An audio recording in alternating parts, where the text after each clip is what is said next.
Ladies and gentlemen, Thomas Jockin is awesome. And Thomas Jockin is actually the very first guest on the OG Rose Conversations, episode 8. So here we are, all these years later from like 2019 or whatever. So it's a thrill and an honor. And Mr. Jockin is a tremendous thinker and friend and philosopher and individual.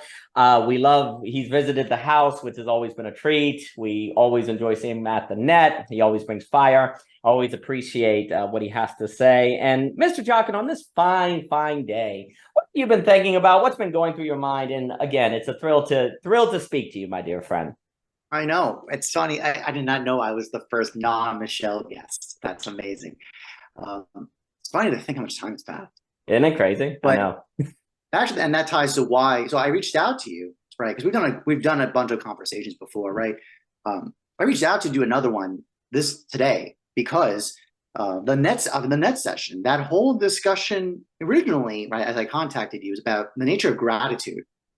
Right. And as I told you over on a private message, that kind of appreciation, gratitude, which is generally associated with positive psychology, like you hear a lot of discussion about that.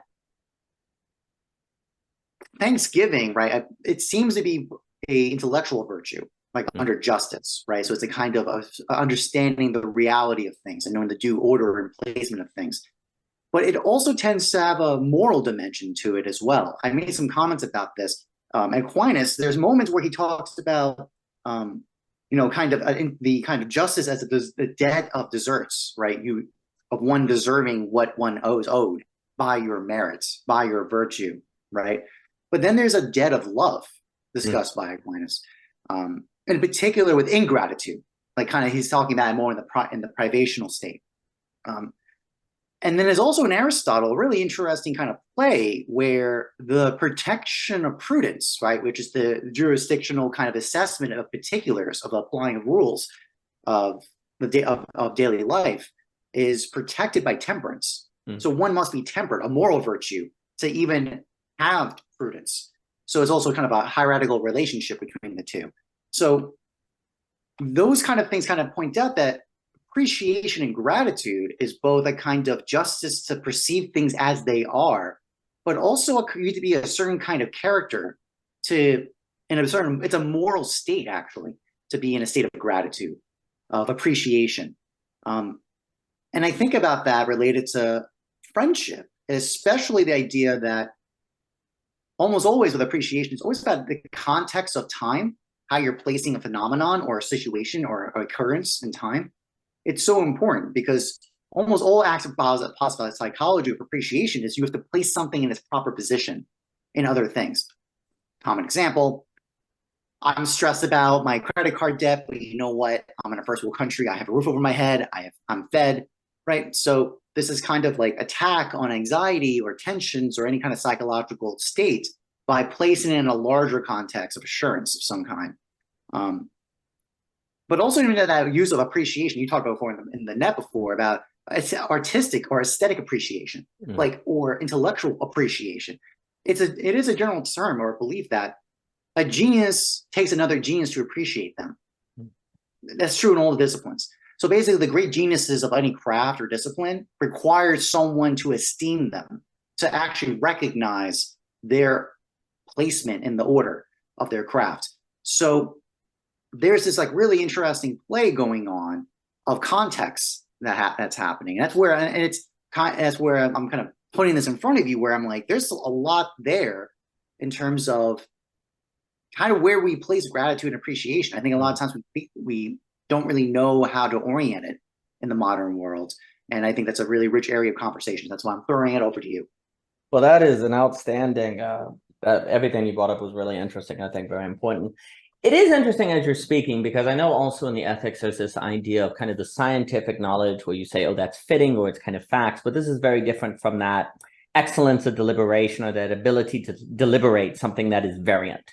So there's almost a kind of Thanksgiving that is fittingness. Okay, this is how it should be. Okay, I'm glad these things go together. There's also the gratitude of saying, these are the facts. These facts are being acknowledged. These are the things that make a house stand up. Okay, I'm glad they're all here because then the structure of the building is going to be there, or we have the right facts, so we are not going to be led astray. And that's a kind of thankfulness you almost want to say a kind of fittingness, but it's not really a deliberation. It's more like thankful that the things you know are supposed to be there are there like they're supposed to be. It doesn't really require a lot of conditioning. Doesn't really require a lot of moral training or anything. You can just kind of observe it, right? Okay, the facts are all there. But what's very interesting, there also does seem to be, like it takes a genius to acknowledge a genius, a kind of conditional Thanksgiving, where there are certain conditions you have to meet to be grateful for something.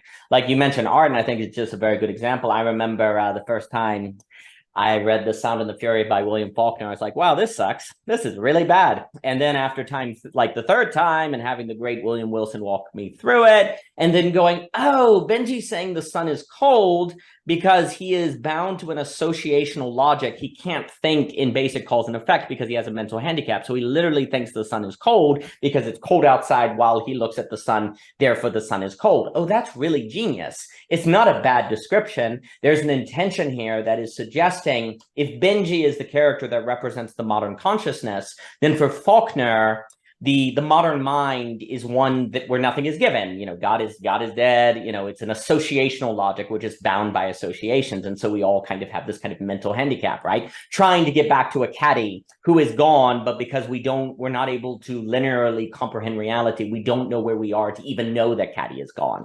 We're just ever chasing something that is not there. You go, oh wow, this is really genius. Well, in order to get the gist, and what's so interesting is the first time I read Faulkner, it didn't feel like it was an opinion. No, this is bad. It wasn't like it didn't feel like an opinion. It didn't feel like a taste. It felt like, no, it felt as objective as almost like we were saying like scientific facts or whatever. It's like, I'm reading this. This doesn't make sense. It is bad. It's just how it is, right?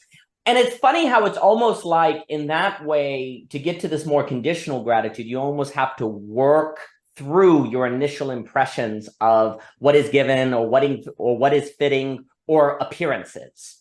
Like that's what's kind of interesting. It's like there's a gratitude that is only obtainable on the other side of appearances or on the other side of immediacy that has to be conditioned and earned and worked through. And then, like we were saying at the net, what's so interesting is I do wonder if in some way everything is almost about a kind of artistic appreciation. In the same way that you work to the place where you can then appreciate Faulkner, can you work to the place where you can appreciate friendship as an end of itself, where you can appreciate nature, outside, walking, whatever your material condition? Can you literally experience everything with that kind of gratitude for it? Because now, when you read Faulkner, it's not even like, it doesn't even take, what's interesting is it doesn't even take effort to acknowledge the genius. It's just given now. It's like, yes, this is genius. It's interesting how there was a given of this sucks. And on the other side of the conditioning, there's a given of this is genius.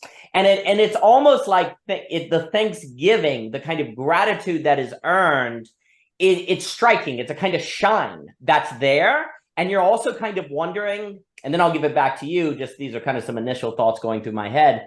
What's interesting, too, is a feeling of a gratitude to see something obviously that at one point was not obvious.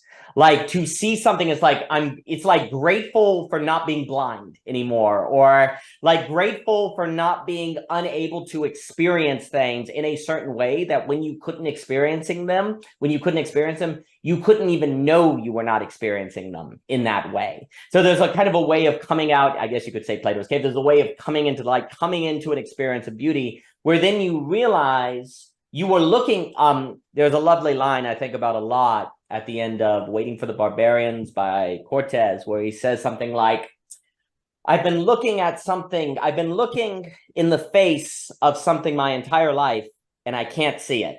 Like I've been directly looking at something my entire life and I can't see it. And the image, it's a wonderful image. There's a female character who the center of her eyes are burned.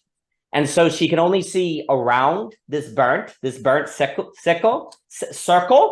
And it's like she's going through it. It's like these little orbs blocking her sight, just like the coins, right, on the bodies and like she's alive. So it's like that's how the characters are. They're actually, even when they think they can see, they all actually have something blocking their eyes and they don't even realize it, right? And it's almost like gratitude is realizing there's a form of gratitude that is realizing you were once in that place and now you're not, and you're glad you are. But then there's also something burdensome about that, because then you have to do it to get it. And if other people don't do it, they may not get it, and there's a kind of feeling of how do you share that? How do you share that gratitude? I almost think sometimes that we emphasize the gratitude of, say, food, economic condition, because it's more, it's easier to share. It's easier for everyone to see, oh, we have the roof. Oh, we have food. Okay, we can kind of share it. Whereas when you talk about the appreciation of being able to get Faulkner, or the conditional appreciation, it always feels more bound. It feels more difficult to talk about. And I wonder if that's one of the reasons there's more of an emphasis on kind of the more general Thanksgiving of well-being, but I give it back to you. It's funny that I remember we had a conversation in the net. This is the fun part. We have like years of nets, basically. We have like this addendum in our souls of all these conversations. And I just got a flash of it. I think we were talking, I forgot the exact context, but we were talking about the depth of reality. Specifically, the comment I brought up was kind of like the question of like the accounts, basically logos can be translated as account. So kind of one of the most powerful things about it is the penetrative depth of logos. The same exact phenomenon or entity or whatever, by the account, you get a completely different, basically prism face about it. I'm trying to think of an example. Like a human being, literally seen as an organic object of biology, a bunch of chemical compounds, biochemistry, is a bunch of molecules brought down, or vocalization by creating speech, right? So kind of, I forgot the discipline, I forgot which one. But the point is like there's all these ologies, right, that build up sociology, economics, right? There's like this gigantic layering stack of almost accelerating depth of reality by the accounts. And in fact, as I was going to bring that up because your literary examples is the reason why that term, the sun is cold, felt like Daisy, you hated it, was because it's violating that primary appearance of the expectation of what language is meant to do. Yeah. You're thinking, what? That makes no sense. Why are you pairing sun with cold? It's a contradiction of reality. But then over time, and actually, I think it's really important. You got guidance, right? That the testimony of a fellow practitioner who gave you an account to understand it, to get the context to understand the work, right? That stands to me as the demonstration. Then you went back and got this penetrative depth and understand. Oh no, I understand what it's doing now. It's doing something different to my soul, right? That's the reaction. That's kind of if I kind of think about it, really kind of like my answer to that challenge or problem of where do we place appreciation, gratitude? Is it under prudence, the AKA justice? Is it under a moral virtue? You know, I've talked a couple of times with you in the past about it. I do think the question of opportunity cost, where does one opt to spend their time, especially their leisure time, when they're not under the force of compulsion or necessity, when their leisure time expenditure is a moral act because you're making preferences and choices that shape who you are. As a result, so that's on that side of the equation. And then the other part is that act of choice to get to the depth of things. That is, so it's kind of the answer I would at least meditating on this point would bring up. I say this because like even on that example, you made a point about like, yeah, most people kind of our shared experience is more concrete with the food example and all that. You know, there's a really fun line. Al-Ghazali, when we talked about the 99 names of God, there's one of the names is called the Gatherer. And it's not what you think it means. That's really important because that's the reason why there's like this exegesis about these names. Because exactly that point is that it's the kind of common superficial meaning of it is not the depth meaning. There's a difference. Sometimes they're in agreement and they harmonize, or in some cases, like that sun is cold, it's a purposeful contradiction that's meant to like draw out a reality that's not even in the language itself. So on the point of the gatherer, that is meant to be the sense of kind of almost like divine economy, that the existence of things are in coordination of many individuals and many entities and systems and processes that you have no knowledge of, you do not know. And it's only in this state of calling out this name of the gatherer that you show it's meant to be that mode of appreciation. So in a prayer of thanksgiving, you call that name out. You draw that name out forth to draw out that meaning, to say, it's basically like what we'd say, their divine economy, or even in a more material mode, the food in front of you was made by people you never met. That's actually, Arcadia says that. The food that you're eating right now on your table was raised and grained by individuals and people you had no contact with. And it's only in the communion of the Ummah, both in the religious sense, but also in the larger system, world governance sense of God, that this has occurred to you, that you get this blessing of prosperity or this existence in some way. Mm-hmm. That'd be one point about that. A very powerful one, just on the other side. And I think it is important, like generally on this idea of appreciation and gratitude, is the term is the rich. I love this one. Because you normally think, oh, rich, money. No. That's not what's meant by that. No. What's meant by that, the one who is rich is not in poverty. He lacks nothing. Everyone depends on him. But he does not depend on anyone. So that's kind of the relationship going on. And it's a fun stacking, because you can do like the king is then a stacking of the rich with some other properties too. It's actually really quite fun. But I'm just drawing out, like, just using this example of the talking about the gathering together, right? And the unity of things, of a kind of appreciation that is outside your knowledge at your particular experiences, which requires a larger time, both time context and space context. I think, and I meditate this many times over.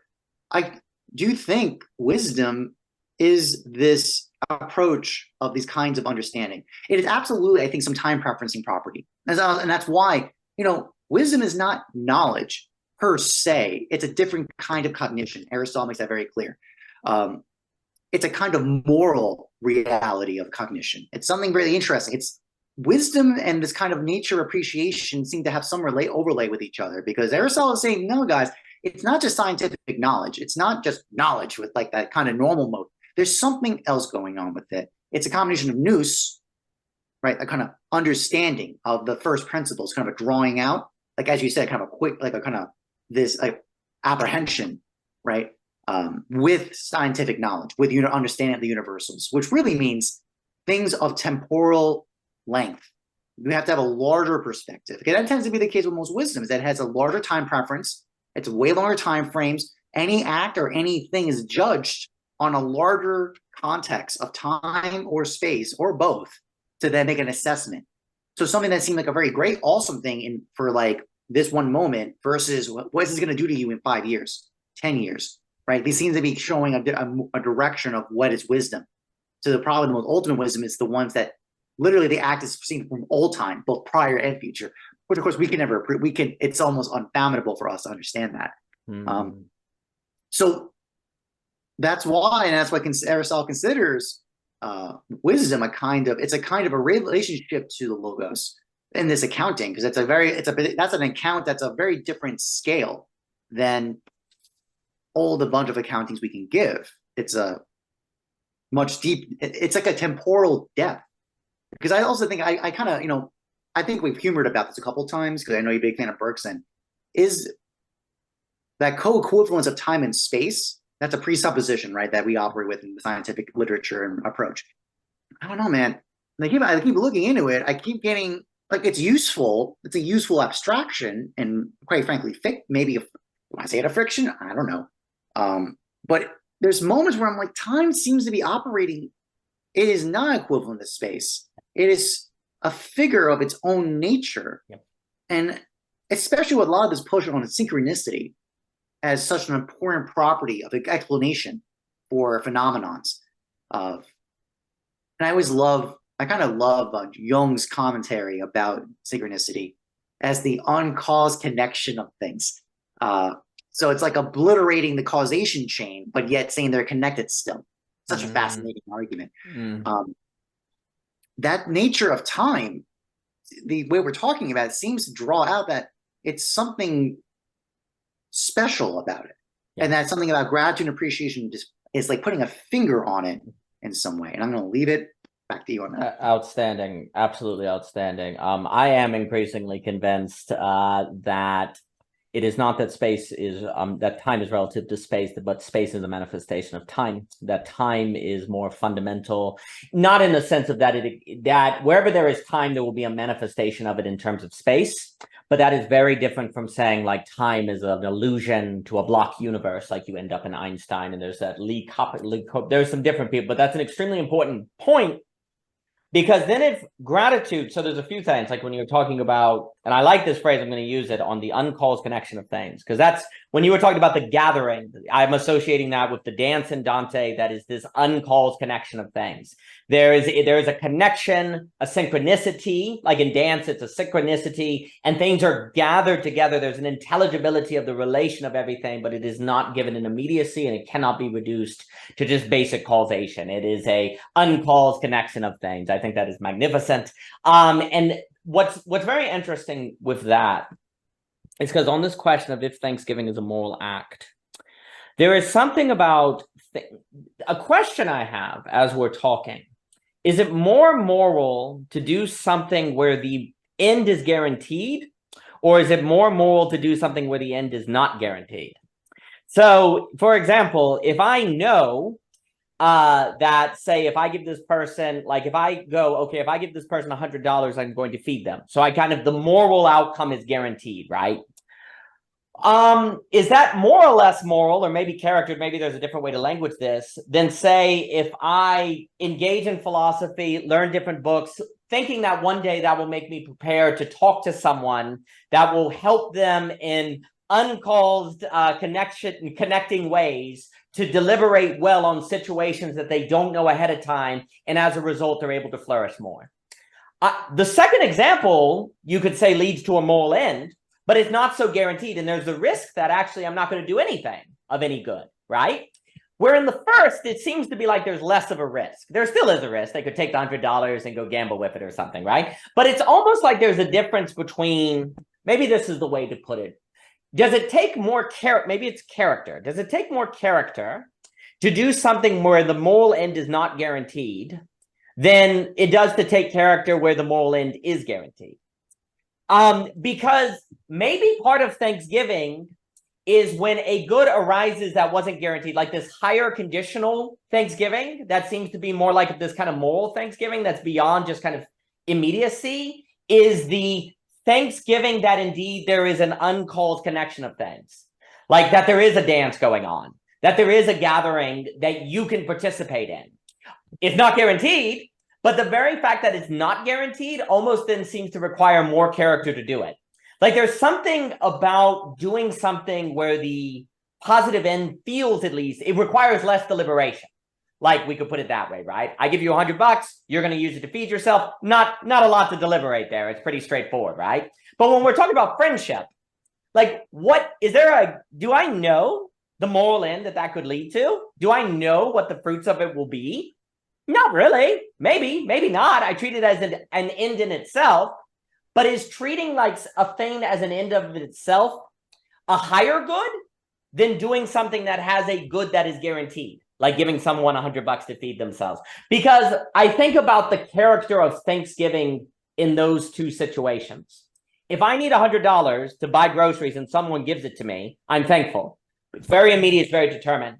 But like when I think about William Wilson, I wasn't thankful for him for 5 years until I understood Sound and the Fury, you see? And so there's almost like a higher Thanksgiving. It's like, my gosh, William Wilson was helping me, affording me a way of life that I didn't even know at the time, and yet he still did it, even though he probably looked at me knowing I wasn't getting it and yet persevered. He was probably secretly getting frustrated. He's like, doesn't this idiot see this? And he's like, and it took me 5 years, and yet he stuck to it. And it feels like that Thanksgiving is different in quality. And it feels like, I'll give it right back to you, it feels like that Thanksgiving is more like it's the Thanksgiving that arises from a realization of that there's an uncalled connection, versus the Thanksgiving of a connection that's good. Like when you're given $100, it's like, yeah, it's kind of, the connection is good. It's basic cause and effect, right? So you're thankful for that, but that seems different from the thankfulness of 5 years later realizing, oh, this was what was going on. Or Oh, this is what friendship afforded me. Oh, this is what beauty can do. Oh, that seems different. And then if time is more fundamental than space, that almost seems like it's more aligned with reality because it's the fullness of time. The thing blossomed in time. There was a process that had to go through. Let me throw it back at you. I'm curious. First of all, the fact of Aristotle's emphatic emphasis in metaphysics that actuality in Aegeia is prior to Dumas's responsibility, which is, of course, what we all think. We all think the reverse. We're all like, what? How do you tell me actuality is prior to potentiality? That's, we all talk, we assume, we and Aristotle makes it very clear. We experience reality as potentials first, then the actualities reveal themselves to us. But Aristotle is incredibly emphatic about this point. His entire metaphysic is based on that presupposition. So yeah, that would make an argument to say that time is, in that sense, a kind of actually, when we think about eternity being outside time, right? We think about it in that way. And we meditate about this many times. We actually see this in works of art or in moral narrative, where the act at the end completely, retroactively, completely transforms everything prior to it. So we have experienced it, and we do know this exists. We just don't want to take that as to the usually as far of an extreme point as what that would imply that would mean. Okay. So, spoiler alert, this question about the beautiful, I'm doing a discussion on from the Halcyon Grid in the Halcyon Guild over the summer about this topic from Plato's account. And there's something very important what you're saying with this discussion, right? Of the difference between the good and the beautiful. Because generally, the historical account and the traditional account you're going to hear and go to college to talk about Plato is his highest thing is the good. The idea of the good is this emanating light that everything it's redound to, right? And what almost all happens is that there's a conflation flip, that the good is the beautiful. Like there's this huge flip out. Basically, they're equivalent. I make the argument, looking at the early dialogues especially, that no, I don't think Plato makes that account. Right. I think actually quite differently. I think he actually does make the statement, the beautiful is the prior. It is the first, prior to everything else. Both in experience and as an ascension to the ladder of a philosophy, but also is the culmination at the end. I can give you a bunch of arguments for that. I think the most simplest one is the fact that beauty basically both being the only, as your Dante example, right? That Beatrice basically, she smiled, redound her beauty too close, immediately would destroy. But beauty is the first act that we can draw someone in. Plato has an exact account of that in Phaedrus. Also in Phaedrus, in his hierarchy of the gods, there is both the philosopher is an artist. It's not the mimetic artist. Like that is the lower level, and that's what causes all this confusion. Is that everyone reads the Republic and then gets the blasting of the mimetic poets and artists, and thus blows it up. But no one realizes in Phaedrus, with the philosopher is an artist, and with Zeus is Aphrodite as the god in which they dress their character under. These are not accidental things. I don't think Plato would allow that in there if he didn't have a reason for it. Let alone the Diotima speech, where there's a switcheroo. Younger Socrates can't understand what would the lover of the beautiful acquire of their beloved. He can't understand it. So she switches it for the good. And then thus the rest of the argument, the discussion is made based on that. And then later on, with the signs of the beautiful is discussed, it is higher, it's discussed separate from wisdom. It's separate. It's not the same. You would think it would just complete the cologne with the beautiful. Just slap it together and call it a day. And Cratylus, the discussion of the name that is the fitting name, that is true and good, is cologne. The use of the verb used is for the fitted name is the cologne name, the fine name, the name that fits. This is not an accent. Anyways, these are all just what I'm getting at here. And what's being drawn out with this is that there's a kind of intelligibility that's beyond the good, because the good always has, as Aristotle blasts, basically, this is like the setup argument Aristotle makes in Endymion Ethics. The good is an instrument of the mind. Right. Whoops. So yeah, I mean, unless you're going to just collapse, you're going to do that game. You're going to just collapse that with God. Oh no, we're just as ideas of God, like making reality. We just like step back and say God's ideas, we're down reality, and that's what orders the good. you have to give, like, that means that there's instrumentality attached. The beautiful, literally for its own sake, is beautiful. Like, it's good for its own sake. There is no instrumentality for it. It simply exists, and thus it's good for that reason.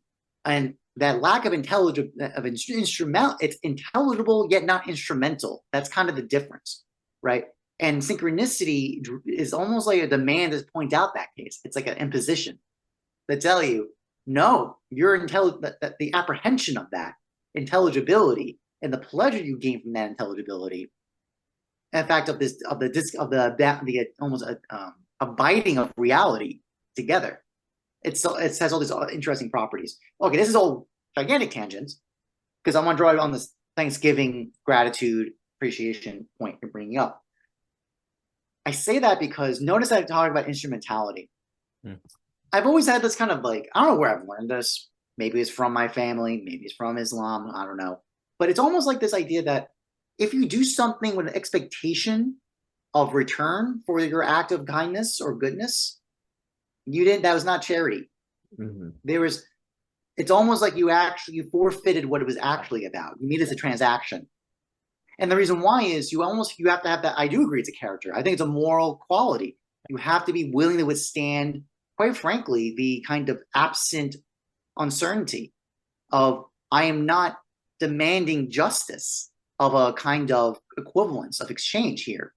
I am actually, I think I remember, who was I talking? One philosopher made a comment about this, that you kind of a Christian or a Muslim attitude about mercy is the idea of, like, basically when someone does something wrong and you grant them mercy, what you're doing is you're basically like treating them as, if you treat them as if they're not their sin is a separate thing.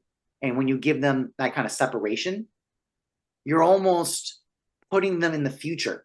You're kind of like actually projecting their future self of who they actually are in front of them. I think it's an example. Actually, there's an example I remember from Seven Habits. Covey talks about it. I forgot. It was like a play. I forgot the exact particulars. But basically, there's this prostitute who this noble knight falls in love with, and says you're better than this, and like pleads with her and like does all this stuff. Eventually, he dies at the end of the play, and she first rejects it. Like, what are you doing? Like, you're a loser. Like, what are you saying? I'm off the street. This is who I am. But in the end, she finally comes over to realize his devotion was so absolute, and kind of in this casting vision of her, of what she actually is, not what she was. He calls her a new name, and she takes that name and she has a character change, and then she becomes all different. So I'm just saying that this kind of act of charities, when you do acts of charity, for example, there's this kind of mode of temporal displacement occurring. Yeah. You're treating this other in a temporal future that you actually do not know, but you know in a weird way, but you have a certain faith in that you're better than this. This is who you are. That's just one example. I mean, I think because that's even a little more concrete of a point. I think there are other examples. A friendship, because that's the point, is that friendship that's based on utility or pleasure, it's very concrete. You know exactly why you're together, right? Straightforward. The friendship of virtue is inherently, you want to just partake in virtue together. Yeah. That's it. And it has that kind of redounding beauty, right? That kind of definite excess. That's from Plato talks about what the beautiful is. He makes a suggestion about that. It's this kind of redounding of overflow of, there's no exhaustion to it. You can keep having it more and more. And our relationships and freedom and friendship, there's also, I think you talked about this before, Daniel, there's also a danger and requires courage because you can be harmed, right? That kind of opening oneself to your friendship, to your family, right? To these things, you could be destroyed by it just as easily as protected. This is also why there's a lot of discussion on the beautiful being very fragile. It's the most powerful, but the most fragile, right? Walks on the hearts of men, never coercive, never more moved by the compulsion of necessity, yet skips on flower beds, right? There's a very beautiful, Agathon has a very famous line about that in Symposium about, he talks about love, but it gets shown that's actually beauty what he's talking about instead. So there's a kind of courage required, which again is a moral virtue. The moral virtues are temperance and courage. So we just revealed that courage is not being revealed by this discussion. And And temperance is important. I keep using that because I'm using actually a very interesting way it's being discussed by Plato and Phaedrus, which is the desire for the best. It's not there. There's not the normal mode we think about, the limiting kind of stopping from over excess mode. It's a no, you want the best. This kind of to use Javier's comment about the problematizing of love, right? That my beloved needs to be the greatest love. And most of the problems in our lives is realizing that our loves are the false loves. And that's what temperance does. Temperance reminds us that things that we're doing are not in the larger context of wisdom the right fit. Yeah, they're good. It's not to say that food, drugs, whatever, take your pick. They're not. It's not that they're not good. They are. Obviously, they are. But they're not good in the larger context of time and your state in life and where you are. There's all these other properties that get in play with it. Because that's kind of the thing, is that like that giving $100 to someone to feed themselves or their family, it's good. It's a good thing. Nothing wrong with that. But notice again, it's a hierarchy of time. And that's another thing. That's that's another drawing point. It's like, so the hierarchy of relationship is a question of time, which gets really problematic. I guess it gets really problematic because Aristotle talks about this in Nicomachean Ethics. The question of the happy man, does it end when he dies? Or is also the question of the family he left, the community he was part of, how big of a scale, both in size and in time, how many generations are you going to look at to ask the question? This is typically why like the rebuke of like the Stoic Marcus Aurelius is because his son was a failure, right? He basically he's this great man who wrote these great texts that inspire us even now, but then his son completely failed in terms of being continuing that legacy in his reign in Rome. So there's like really interesting problems by pointing that out, but yet it feels like we do need to address it because that's what appreciation is about, is assessing these kinds of figures of time when it comes to the moral acts. I'll give it back to you. Excellent. So first off, you said many things are very important. I always find it interesting how Aristotle emphasizes that like metaphysics is about the actual. And you're like, what? I thought it was like not about the actual, but it makes sense if the actual is time, like time is actual versus time being more of the illusion. And that if time is actuality, or time space versus space time, you could say, if time space is actuality, then actuality unfolds. It's more of a thing that is unfolding. It is more of a process. And the problem is when you use the language of potentiality, that's a language of changing spatial states. That's a language of points. Like what is the point A to point B? Where if we talk about actuality as time space, there is no point. There is an unfolding river. There's some sort of unfolding thing that you are participating in. And then that makes sense why you need something like wisdom that's an active deliberation of variance, of things that are not giving and they're changing. Well, then wisdom is alignment with actuality. But the funny thing is, because the human brain, because we experience things as time manifests in space, it is easy to make the mistake of thinking that scientific knowledge is the highest because it is the unchanging and the non-contingent, which experientially seems like the right way to do things. But wisdom is the awareness of, no, you got to go back beyond the appearance. You got to go to the actuality. And it's really funny because then the reason why metaphysics is what is required for actuality is because actuality is time space that is unfolding, which is not given by the appearance. What's given by the appearance is an impression of space-time, actually, of space being more fundamental than time. And then that leads you astray. Now, in wisdom then therefore would require always keeping in mind that the appearances are appearances. They are manifestations of the actual. It's not that they're illusions, but you have to keep them in a state of deliberation. This is what they have to be part of the river. They have to be moving. They have to be part of a temporal process. Because the moment they're not part of a temporal process, if time is actual, then they're no longer actual. That's what's kind of interesting. Like appearances always have to be part of an actual unfolding, or the appearances are then mere appearances, as opposed to, say, the tips of icebergs, or the material that is needed so that deliberation is possible to get at the actual that is time space. Because if there was no appearance, you couldn't deliberate things that are varying to even start approaching the actual that is time space. And what's also striking with that is there is something about beauty that feels far more temporal, processional, process than, say, good and truth, suggesting that it is higher. Because I could have a truth, this is a pen, and it not really be very temporally bound. It doesn't feel like it's temporally bound. It feels much more static, like a truth. Well, likewise, when you say that is good, well, you're judging it in the immediacy right now, and you're saying that is good, right? But there's something about beauty that feels like a drawing, that feels like a movement. It feels like you're thankful because it's like now time is pulling you versus you having to go through time. Like that's always what kind of strikes me. Like beauty has some sort of feeling, if we use time as the language here, of where I don't have to do anything and yet I'm drawn. That's what's kind of, that is a temporal activity where everything else feels like a movement of space. And definitely to your point on beauty being the highest, if I use the Dante example, I can never resist, is that the reason Dante follows Beatrice is because it is good, but it's good even when he doesn't have all the beauty. Like the beauty, the good is what's keeping him following Beatrice, keeping him committed to the process so that he can handle more and more of her smile. But the reward of good is beauty.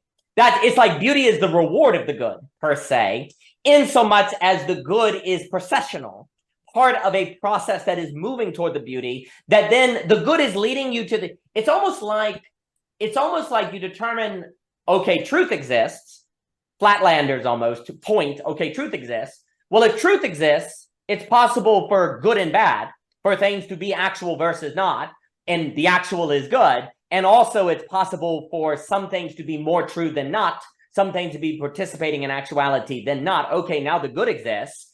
Well, now I'm following the good. And it's like you follow the good to the place where then beauty pulls you. Like it starts to pull you now. And it's like that to me does suggest beauty is higher because it's almost like beauty has agency. Now I'd have to think about that. But it doesn't necessarily feel like, and that would be where you connect beauty and God, right? Like, I just kind of thinking about the phenomenology, I have more to say, but I'm going to give it back to you because the transaction stuff, it does seem that beauty is higher because it seems like it has agency. It has some sort of pull to itself. Whereas the true and the good actually don't feel like they have agency. They feel like they're given. They're static. It's like you have the agency in determining that is good. You have the agency of saying that is true. But with beauty, it's drawing you. And now it feels like you're in the river of time. Now it feels like time space has you. And what's so interesting about that is that what you were saying about ethics that is transactional, seemingly not really being ethical. I agree. So that would mean what's weird is and I'm using ethics and moral more interchangeably. I know another discusses ethics as social, moral as individual. So forgive me for the conflate, but if you grant me, what's interesting is that something is only moral if it's not guaranteed. Well, that's really weird. But then beauty is not like beauty offers no guarantees. It offers itself. Like, is beauty guaranteed in the experience of it? It feels like the moral has to get to the beautiful because the beauty has its own drawing and agency. And it doesn't feel like it has a guarantee. It feels like you have to trust beauty. Beauty doesn't guarantee you anything. Beauty doesn't give you a guarantee. Beauty just says, I'm here. And you trust it or not. I give it back to you. Those are some thoughts that just came to mind. Please. That's excellent. That's excellent. Okay, first of all, again, from Al-Ghazali's Names of God, one of the names for God is the compeller. Again, this is really interesting because the superficial direct reading of that you wildly misunderstand what's happening here. It's actually a discussion of the beautiful. It's a nature of the beautiful because I'm going to draw that from Agathon's speech on love, which, as we revealed in that dialogue, is misattributed to love. Love is not a compeller by necessity. Like it's a compeller because my heart is drawn to you as my beloved. Yet, I feel I have no choice but to do it. Because it's almost this immediacy that my beloved, I'm drawn to you. So that's where that sense that your language of this kind of extra agency of something other than you is drawing you like an ocean wave drawing you through an ocean. Like you're in the water and the ocean wave draws you out.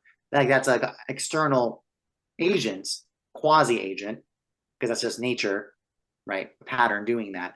Kind of That's where it gets interesting, because then the question, usually when we assume there's an extra agency moving you, it's because there's something intelligible doing it versus just a random pattern. So some really interesting nuance going on there.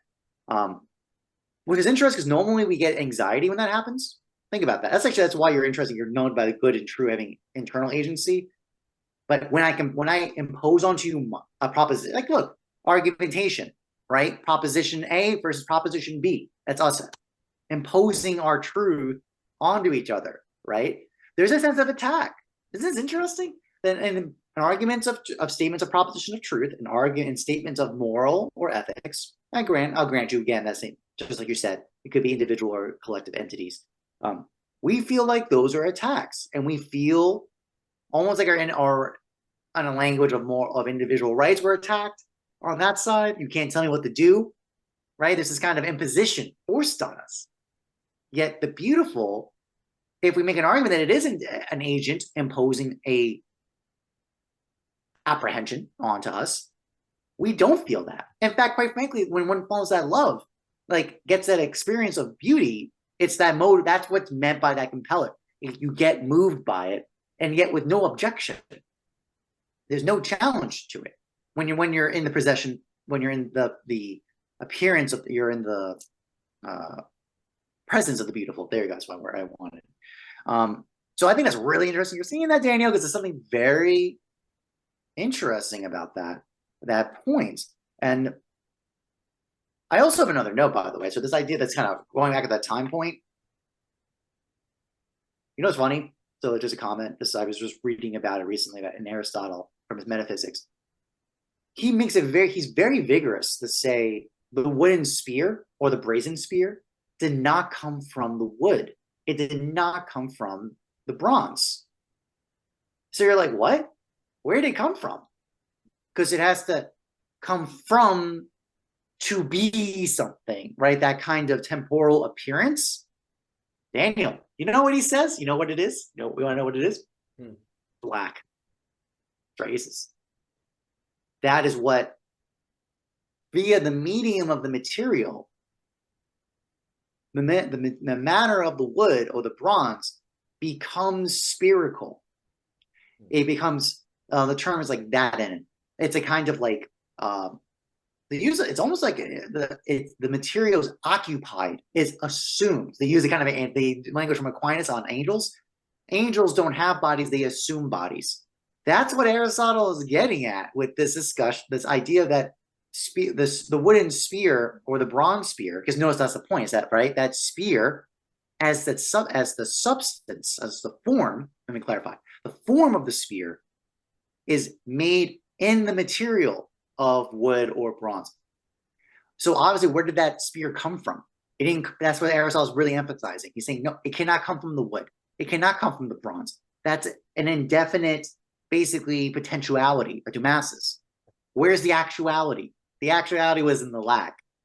The lack was that actuality, right? That the material was the medium, which was occupied, right, to be this shape, which is the actual, which thus the helomorph is the combination of the form of the sphere with the matter of the wood or bronze. So this lack, it's kind of weird. It's generally the argument's made like, oh no, that's in the mind of the maker. So the maker who made the bronze object, who made the wooden sphere, it was in his mind, and that's what generated it. That's true in one sense, right? In terms of the craft art, like the techne. So when a techne, a practitioner has that image, and then they generate it through a process, right, of applying a form to a material. But Aristotle, in that emphasis, he could have said it that way. He could have just said it's really in the mind of the practitioner who made the sphere. No, he's using the pure abstractional point. But like, how was that practitioner able to even generate that sphere out of the wood, out of the bronze? He had to know that absent lack of the figure called sphere. And he does use the language schema. So it's obviously he's talking about this. This is the idea of imposing figures. This is why I'm using this language of occupy and assumption, because he's not using the stronger term morphe about it. He's using, or eidos. He's using schema, the word for that. So he's using a much more kind of lower interaction happening, because it's an impositional act. of artifice. That's how we know it. That's also why we know when we have natural things versus artificial things, is that which form is being discussed here. He's still saying that practitioner of the art, of the account, has to know the lack, has to know what things will participate, will take on that figure of the sphere, for example. Because it's true, certain materials take it on, like the things, material things have temperaments, and artists know that. That's also why it's really interesting to artists. One of our knowledge is knowing what materials will take on what actions or activities or whatever. Like certain things just behave nicer with certain forms and figures and whatnot than others. We artists, that's part of our knowledge base, is that we know that. We have a kind of responsiveness to the material world, right? That's not just pure ideas. We have the interactions with things, and they're kind of just as much as we impose figures, schematas, or whatever onto things. Those things are speaking to us. Any real artist I've talked this way. I've actually looked at paintings and said, or a canvas or material or a piece of pigment or a pigment of color, and ask, what does it want? We're like applying agency to the material. And I've been in critiques where we ask that question. Yeah, your design is doing X, but it really wants Y. It's almost like it starts getting a mind of its own, an energy, a momentum on its own, of it wants to be something else. And you need to participate with that. You need to comply with it to let it be what it wants to be. That's bizarre, because normally we just think the agent is the artist who's producing the work. And this is kind of image in the mind of the artist getting imposed onto reality. Does that happen sometimes? I'm sure it does. But almost all artists I've talked to is usually at least a two-way road minimum. That in your acts of making, you then listen to the response to it. And then you participate with that response. That's just kind of something that's sitting here. So thus, and also I'm saying this about the thing about lax traces again, is because even in the scientific accounts, you have to know both the activity that causes the end you're aiming for, the good, and its privation too. Doctors must know what causes health and causes disease. Artists must know what causes beauty and what causes ugliness, for example, et cetera, et cetera. Aristotle is clear on that point. He says that you have to know both. It's not the totality, because then Plato talks about this in a bunch of his dialogue. Just because you know the highest and lowest note does not mean you know harmony. Just because you know how to cause a certain action and it's privational doesn't mean you know its principle. It's good, which is interesting, because you normally think that's a good. That's normally as they can get conflated to a good, so health for healing. But there's something about that too, about where, and I've always meditated about this, like where arche principle stands in, because arche is said to be that is the cause of the motion of movement in the first place. So in living things, for example, they're a cause of their soul is the arche of their matter, right? It's the thing that compels them to move forward and act. So is the arche the ousia, or is the ousia the helomorph of the matter form combined? Or is it all three now put together? That's an open question. I have no clue. I think that, but that's because the problem is primary and secondary substance from Aristotle. That's a huge controversy and challenge, because the primary substances versus secondary substance problem. Knowing you and me as men is secondary substances. Me as Thomas Jockin, you as Daniel Gardner as our primary substance. Those are two different kinds of substances discussed. Which one is the arche part of? And that's the cause of our internal movement, which is the essence of our life. What is that? How that connects with lack? It's interesting, because that's kind of like it's almost like when we apprehend things and we sense that there is something it wants to be, but it's not it. That's a serious question. Is it just us imposing a good onto things? But then the question is, what if it's lacking in beauty? Which is, if we acknowledge this, if we say it's its own cause connection, so thus it's outside the instrumentality, yet it has this compelling, beloved energy of, in the state of appreciation, love, you're sensing something. And I'll use an example, material object, out of love for that material and that artifact, and you want to draw forth beauty because it's good for its own sake, not even in its demand to me and what it's going to do to me to have to compel it to do this. I sense that lack. This material wants to be a certain thing that is beautiful. It's interesting. It's a really nuanced point that I don't have a full answer to yet, and I'm going to pass it back to you on that. Excellent. So there's a few things. First, I'm not sure either on that massive question you put out. I do wonder if there's something about the Arcadia, and forgive me if I mispronounce it. It seems like it naturally starts in the man and it has to be conditioned to be Daniel. Like it seems like there's actually a very much like a training that has to move it from the secondary substance to the primary substance. Like I wonder if it's actually conditional, relative to you, because there's a few things here. The terms like lack seem to be fundamentally terms that only make sense in time space versus space time. Like in space time, I can talk about being in nothing. Okay, but lack, that seems to be time space. That tends to be like there's a manifestation here that is not reducible to space, and yet it's part of time somehow, right? And lack does seem to be a very temporal term, right? What's also interesting, there's a few things here. Lack seems to necessarily be particular. You don't lack general things. You like the experience of lack is in a particularity, right? And what is metaphysics and actuality for Aristotle? It's all about the particular, right? Another thing that's interesting is in Dante and all of there's something about love and eros and friendship, right? You fall in love with a particular person, right? You don't fall in with a generality. And then there's a mystery where then once you fall in love with that person, you're lacking them.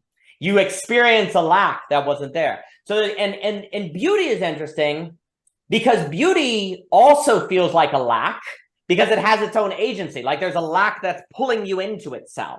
It's like, you're lacking me. That's why it's like, take me. So it's interesting because these things are all different, but they seem to be, dare I say, the metaphysics of time space that are difficult to think because we're stuck in space time and we're using language that confuses us. A few more things. I think anyone who has done a creative act can tell you that the experience is the creative act has a life on its own. The characters in Turn the World have agency. Like, yeah, you made them, but then they're like their own thing. And I think this is, and you, because I think about like Native Americans, reindeer and all that, talking about like nature, like you honor it, you listen to it, you listen to those, yes, it's you, but it's not. There's a feeling of something you're lacking that you need to listen to the character to gain, you know, that also though the lack wouldn't be there if you weren't there in relationship to it. And a creative act feels like a friendship. You're now in a friendship with it. And friendship seems to be when you add to your world an agency that is not yours, that you care about, that can hurt you and that you relate to. Like friendship is the other minds exist. Like they do exist and they have authority. Likewise, beauty is, oh, other minds exist, other realities exist that have agency that can compel me. That is, and it's like the proof of it. Now, I think I really always like Austin Farrow's understanding of a proof. He said we got into a lot of trouble when we understood proofs as only like mathematical proofs. He said most proofs are more like land titles. And what that is you have a piece of paper and you then have to do what? Go walk the land to see if you can compare it to it. This is very different from a mathematical proof, and yet it's a proof all the same. The proof is found in the doing. You experience the land. You do the thing. If somebody says, this place is great, how do you prove that statement? You go and do it, and then you're like, yes, that statement was true. This place is great because I like it, right? And what Austin Farrow was warning is that if we only understood proofs in terms of a kind of syllogistic, mathematical, non-contingent point, if you will, well, then the only things that would be real to us are things we could prove without us participating in it. Well, then, you know, beauty doesn't exist or something, right? Because you can't prove it, right? So you're in huge trouble. So Austin Farrow was like, we really need to understand that the most human of things are proven like a land title by a doing of it. You read the Metaphysics, you say, okay, Aristotle, prove it. And Aristotle's like, well, you go walk the land then, you go do it. You know, he's like, well, go do it. And you have to actually do the thing. The problem is we go into, as a side note, we read too many books looking for a mathematical proof when most books that matter are land titles. You have to go walk it now. And if you don't go walk it, then no, it's not going to unveil itself. Like when you read The Sound and the Fury, it's like Sound and the Fury makes sense to me. Sound and the Fury is like, no, go find William Wilson, go work at it. Like, and the beauty is the same. Like beauty is like, you're like, be beautiful. And beauty is like, no, go condition yourself for it. Like if you said to someone, you said, make me fall in love with you. Like, no, a-hole, then you'd walk away, right? And so what's interesting, so there's something about The other thing I was going to say, because I think there's something about Thanksgiving and Eros, love, falling in love, beauty. What's very interesting to me in Lacan, desire is cultivated by a partial object. You know, it's an object that you don't get all of it. Because once you get all of it, you have it and it loses desire. It's like Blondel. I always like Blondel. He said, you know what the problem of certainty is? It's like, what? Once you're certain, you don't care anymore. Once you're certain that that doorknob works, you don't think about it anymore. And Blondel's whole point in his extraordinary book, Action, which actually is very relevant for all this, but I've never written on Blondel because I suck, but he's really great. He's a Thomist, you know, he's really something. But the point is, he's like, the whole modern world wants certainty. And yet if you get certainty, you stop caring. So he's like, it's a suicidal mission, is what he's warning. And so what's very interesting is that the partial object, which by that Lacan means the thing that is not fully yours, is what cultivates desire. Now, what's interesting is Lacan's warning about the big other, where what you do is based on the experience of the partial other, the partial object, you seek the full object, and that leads to pathologies. But partial object and lack are kind of similar. Like, and they're inherently time-space. You can't have a partial object in space-time. Like, an object is either a full object or not. A partial object must be a temporal phenomenon. And because it has to be partial, it has to be unveiled gradually, right? It has to be lacking, right? And the lack is a present absent, right? So it's a partial phenomenon. And so, but there's something about beauty that is partial. When you first experience it, the reason it pulls you in is because you know you don't have all of it. It's partial. And so what's interesting is if desire is cultivated by a partial object, then what is fitting for desire is beauty, because beauty is a partial other that is never a big other, because it is a process. So it can never fall into the mistake of becoming the big other in Lacan, which leads to pathologies and all that different stuff, because you never get all of it. And yet it is other, and it does have agency, but it pulls you in, so you can't use it. Like, that's the thing. Like, the big other in Lacan is something you then use and own and create your life around. It leads to pathology. You can't grab beauty. The moment you like take beauty as your own, it destroys you. Really, for Dante, if you reach out to grab beauty, the very act of reaching for it makes you unworthy of it.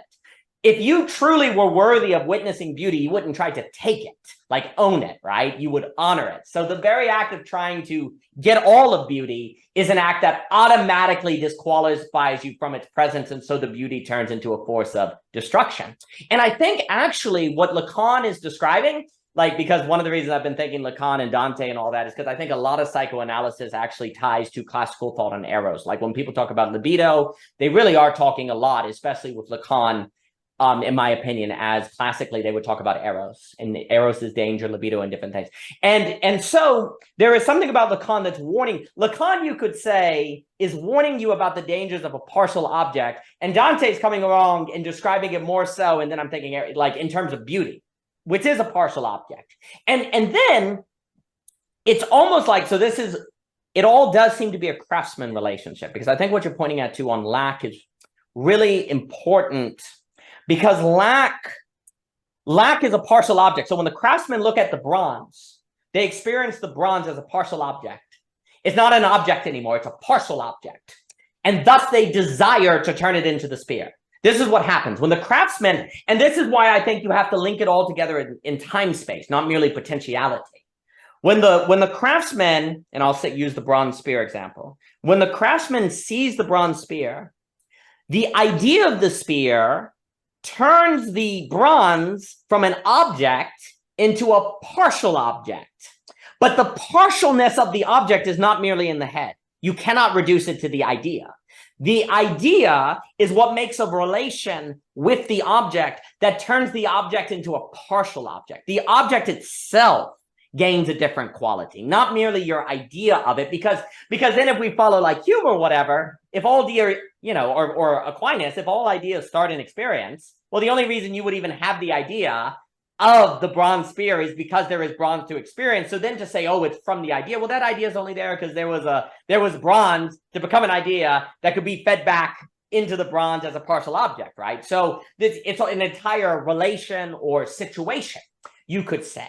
But then what's so interesting is the craftsman who turns the object of bronze into a partial object desires it, desire enters the picture. You desire to make it a bronze spear, right? And that makes sense because the craftsman does almost like something Lacanian to the bronze object, to the bronze, and turning it into a partial object. And this is the thing. Then the craftsman, in their interaction with the bronze as a partial object, is an image and likeness of the experience of beauty. Because beauty is of a partial object. And so it's almost like it's a low resolution experience of beauty that leads to creation. And so the whole thing has a certain structure of beauty to it, and you can't reduce it merely to, it's good to turn bronze into a spear. It's true that the bronze could be a spear. Like, that's where that language doesn't seem to work, because it's more like, it's more, and then I'll give it back to you, because then I think it all ties to friendship, because friendship or falling in love is where the person becomes, like, the woman becomes a partial object of Michelle. The friend turns into a person, they become the partial object of Thomas Jockin. Like, I never fully access you, but the whole reason you're a friend is because I care that there's an interiority I do not fully access and I want to be pulled into, right? Friendship seems to turn humans into partial objects. And what's interesting is the movement from a secondary substance to a primary substance is a movement to a partial object.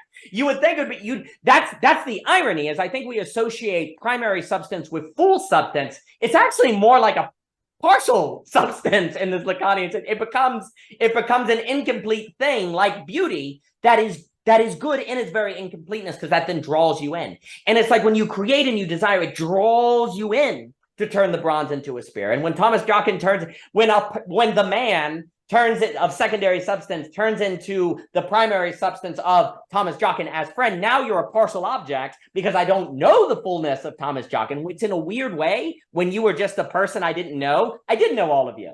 That's what's kind of weird. You actually treat strangers like objects, not partial objects. That's kind of the weird thing. A relation transforms an object into a partial object. It's the exact opposite of what we think. We tend to think a relation makes me know it fully.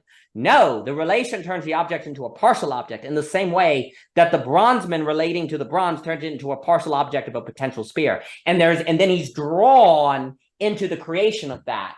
And then that is what Thanksgiving emerges from. He's thankful for that. And likewise, you're thankful. It's almost like you have, and I'll give it to you because I'm said a lot. It takes cultivation to be thankful for partial objects. We are naturally thankful for objects, not partial objects. It takes a lot of work to be grateful for something to control you versus you control it. It takes a lot of work to be pulled into another agency. It takes a lot of work to be grateful that your friend Thomas Jockin has an interiority that you will never access, to get to the place where it's like, I'm glad I never access it, because that means we have a lifelong friendship. If I could ever get all of it, then I'd stop caring. Just like Blondell said, I'd have certainty, right? And then what would be weird about that is it would be possible to turn a primary substance back into a secondary substance. If you could get certainty, you could turn the partial object back into an object and kill it. It's like a gift that you cannot do it, that you keep it in that partiality. I said a lot. Let me give it back to you. I mean, isn't that not the death of relationships? Yes. When you convert a person into a known certainty. Oh, I know you. Yes. You're no longer a surprise to me. It's very powerful. Daniel, you're making a very strong argument. I mean, that argument of the secondary substance versus primary, that's such a great distinction. That's fantastic. Because it is true, right? When we apprehend a man, we know a man. There is no doubt. There is no uncertainty. There is no surprise about that. A dog, anything, those are objects because they have that property of certainty. You're using the language partial objects. I will use from Plato's greater Hippias, his emphasis of what's called the definite excess. Aristotle has some conversation about that, right? There's a certain kind of, it's interesting. He says it's not by relation that it is excessive, but in and of itself, it is excess. It has more than what is presenting itself. That's what you're getting at here. With this idea of the partial object, right? I think it's a useful language to talk about it. Because also I want to point out something really particular. The idea that, so from an Islamic point of view and a Christian point of view, God is the most personal. He is the singular. He is the one. He is said to be the most personal. So that's why that conversation you said before about that kind of relationship of the archive, right?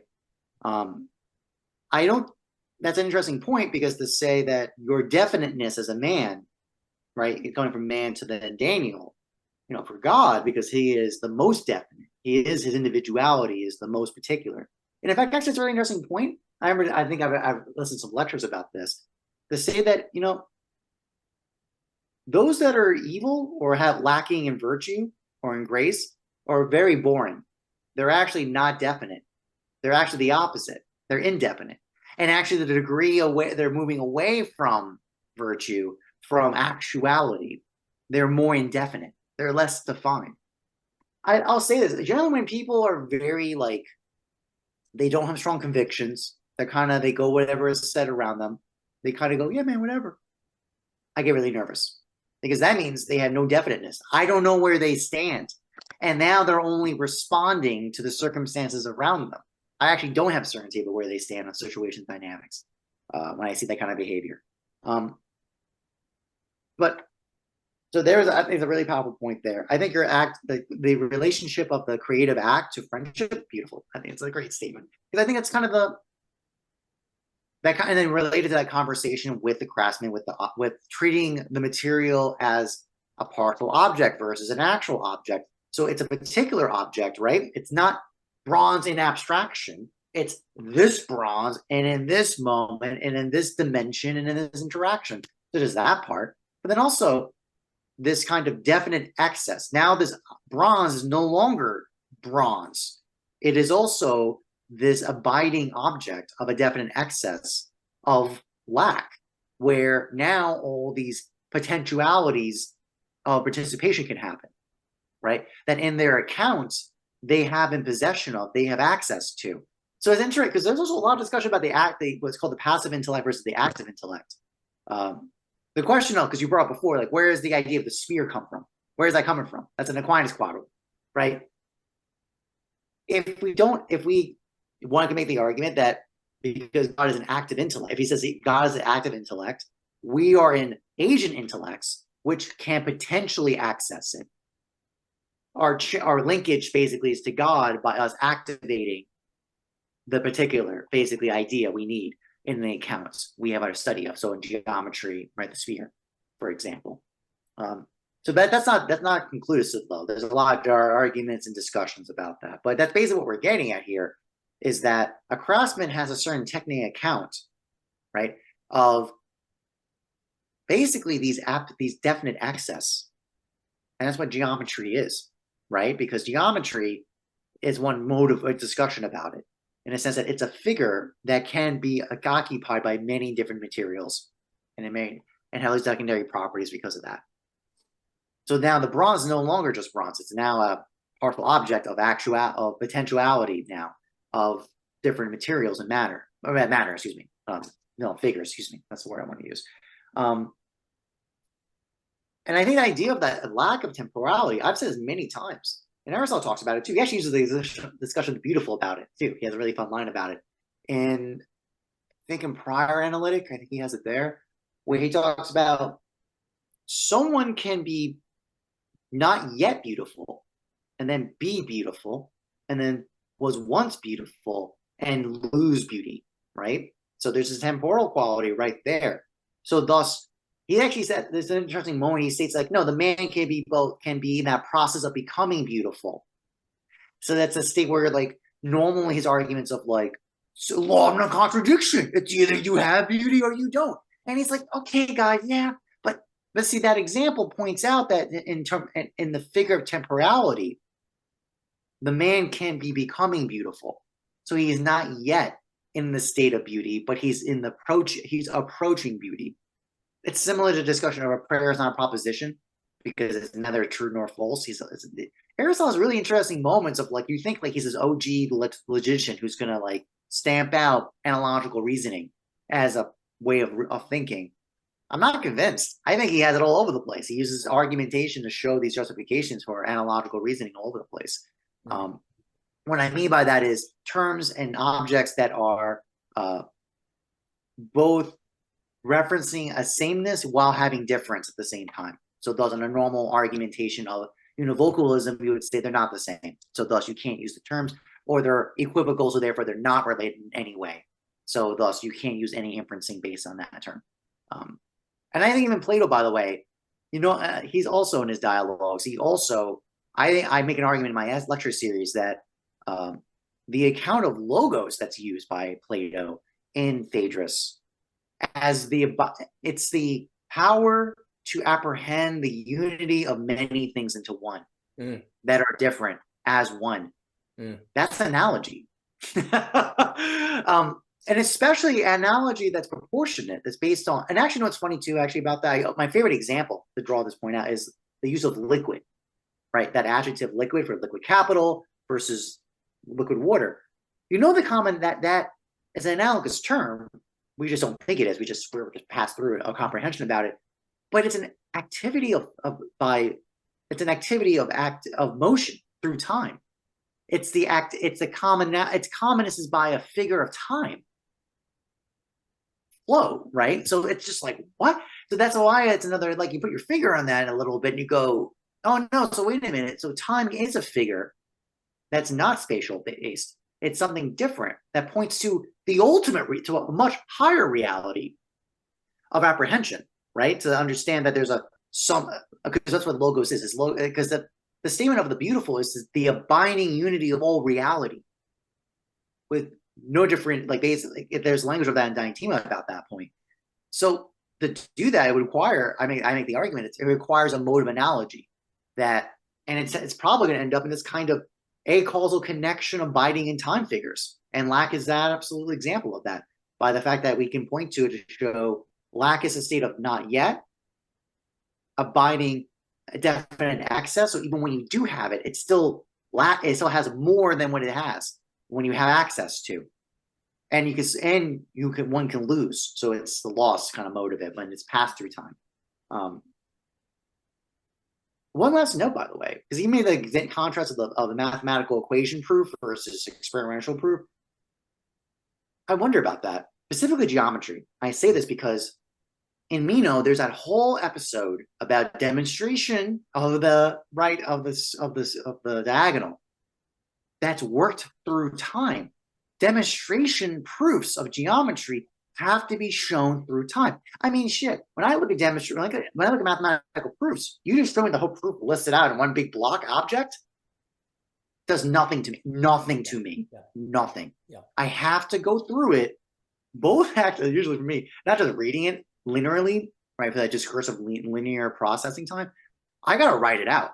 I gotta process my body through the demonstration to understand what is being shown there. I believe Kant has a whole discussion about that, about the property of demonstration of geometry and having this kind of demonstration through time property aspect to it. So even in mathematics, the thing that we make this argument that it's actually supposed to be independent of time, our understanding of it by demonstration is through time. So that's just a fun little note I want to put on the table. That's what I got. To the last point, exactly. That's like one of the big moves, because it's like, there actually is no such thing but a proof, because even when you're looking at a mathematical algebraic proof, there is the through time of the understanding. It has to be demonstrated, and you have to actually participate in the doing of the proof to get it. It is a fallacy of how the brain presents reality to you to think that the proof is just given in the piece of paper without a temporal dimension. And Scottish Enlightenment people, they slap in the face like, no, you're forgetting that you as an observer are participating, and it must be demonstrated to you. Otherwise, that is gibberish. You can't just see a proof. You have to participate in its demonstration in order for a proof to actually be a proof, because it has to be demonstrated. Otherwise, it's just gibberish. It seems like it's non-contingently, without demonstrate, just there, but no, you have to relate to it. And I think that's very, very important, because then you start actually deconstructing these sort of hierarchies of some proofs being more objective, more reliable than others. No, there's always some sort of level of relating and demonstrating and participation in the thing. And if you take that seriously, then metaphysical proofs that are working through demonstration are not less than or less important or more fuzzy or something than any other kind of any other kind of proof that you're in operation with. So I think that's very important. I appreciate that point that you're getting at. A few things. I think also what you were saying about analogy as being temporal, I think it's exactly right. I think analogy itself suggests time space, not space time. Because if you're like, analogy has that gathering principle, like you were saying about God, like analogy is the taking the many into one. Well, how could you do that? Unless there was some sort of unfolding of things in a manner that could be brought together to see similarity in the difference. Because if there was only things in space as they are, well, they're not the same, so analogy is not possible. There has to be this notion of the unfolding. The pattern is the unfolding that you're bringing into analogy, the way that it participates in reality, that then is analogous, so it must be temporal. So there's something about analogy, lack, partial object. I think the excess is exactly right. What's so interesting is the more you move into particularity, the more the thing becomes partial, or the more it becomes excessive. That's what's so weird. We think if we talk about pen, it's excessive. Oh man, we're talking about every possible pen with the category of pen, right? That feels excessive. No, it's empty. It's just a category. There's no excess. We confuse, it's almost like we confuse space with excess. We say the category of pen is really big, therefore it's excessive. No, it's vacant. It's really vacant. But this, if I say this pen, that's excessive. It's blue, you can open it, my ideas are bouncing off of it. This thing is like alive with vibrancy. And yet if I say this pen, it seems to be more full in a way, right? It feels like I've got the complete pen, right? It feels less, it feels more closed than talking about the category of pens. But the category of pens is actually very vacant, where this is very excessive. It's a partial, I never know the fullness of this pen, per se. Or there's some element of that, well, you especially never know it because it's always changing through time, right? You could practically know it enough, but technically, no, because there's always an excess. So it's a partial object. And so that Lacanian idea of partial object, I think, absolutely goes together with the definite and the excess. But the key is that, I think the key is that what you see is that the excess, I mean, also, before I forget, analogy must be particular. No one makes analogy from generalities. Analogy functions because of the particularity that is. You gather not categories in analogy, you gather particularities. What you're trying to capture in the analogy is the excess of all of these things that are patterned, the excess of their relation that you're trying to gather in the analogy. So the more you move into trying to discuss a particularity, the more you find yourself working according to analogy. And actually, I would argue analogy basically happens because you have no idea how to describe that thing except in reference to something else. It's so, like, the whole act itself is almost a testament to its excess. I don't know. Oh, it's like the lilies of the field. Like, it's so, like, you wouldn't even do analogy or like metaphor or simile or whatever you could say, unless it was excessive. Like the very act of, it's just very interesting because, well, now that I'm talking about it, it's in the act of it's almost like in analogy, there's a sense in which you move from a particular to an abstraction, because the abstraction is actually more definite than the particular. You go, oh, how do I describe that thing in front of me? I'm going to refer to something abstract that's not here, that then its likeness will help me understand this excess. So it's funny how you're actually in analogy moving to something a little more abstract in general to describe something particular and definite, because that very definiteness is too excessive, so you need to refer to something not here. That in its lack makes this thing that is here more intelligible. So analogy is this interesting movement between the particular and the general, the definite and the lacking, to make the definite more intelligible. Because that's also very funny. Like when I say X is like Y, am I trying to help you understand Y or X? I'm trying to help you understand X. I'm trying to help you understand the thing here. I'm not making an analogy to something not here to help you understand the thing not here. I'm trying to make you understand the thing that's here. It's the definite thing that I'm trying to help you refer to, which suggests that the particular is the excess that I'm trying to map out. The excess. So analogy is a testament to the excess of the particular, to the testament that the particular is the partial object. And because it's partial, and I don't know where the other half is, let me refer to something not here, because maybe that's what's not here. So there's something about the analogy that is reference away from the definiteness, that is a testament to the definiteness. And then, if metaphysics is about the actual, and it is about the particular. Well, now it makes sense because metaphysics is about the partial object. Metaphysics is about this thing that's excessive. Metaphysics is trying to get at the fact that something definite is excessive, that the fact that an object right here is a partial object. Why is this object a partial object? Metaphysics is like, yes, actuality is partial in the Lacanian sense. Excessive, I'm just using partial because it's Lacan, but it goes with the excess. And it's like, why? Why is that? And it's fundamentally then tied up with desire. Metaphysics is fundamentally tied up with desire then, because partial objects create desire, and it creates love, and it creates eros, and the beautiful creates desire as well. So metaphysics is ultimately about beauty, because beauty drives you in, and there's a desire. I said a lot, let me throw it back at you. And now I'm really interested in talking about falling in love. But anyway. You know, it's funny, you can have a relationship with a particular thing, you can't have a relationship with an abstract. You know? Exactly. That's exactly what you're getting at.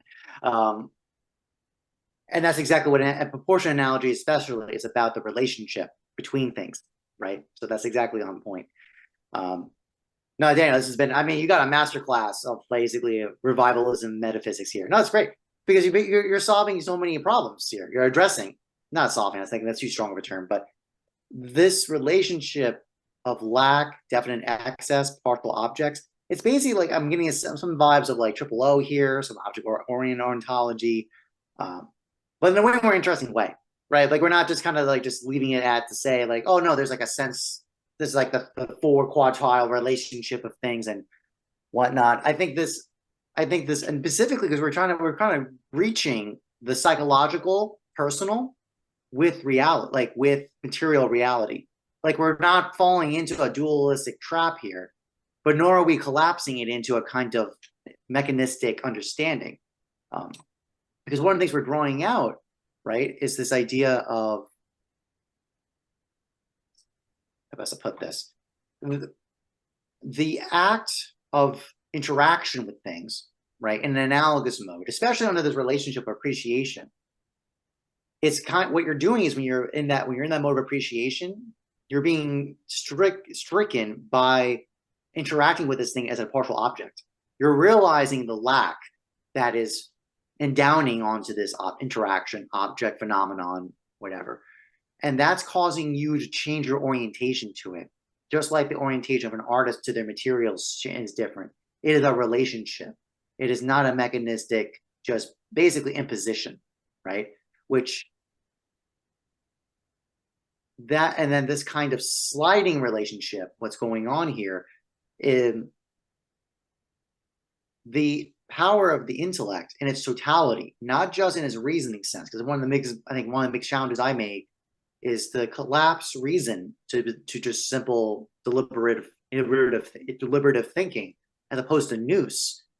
That's a different relationship. And friendship, that's what you said, this creative act of friendship and appreciation. I think kind of working through this, we realize that it's a development of character, of the moral virtues, to be in a state of courage and temperance, to be able to even see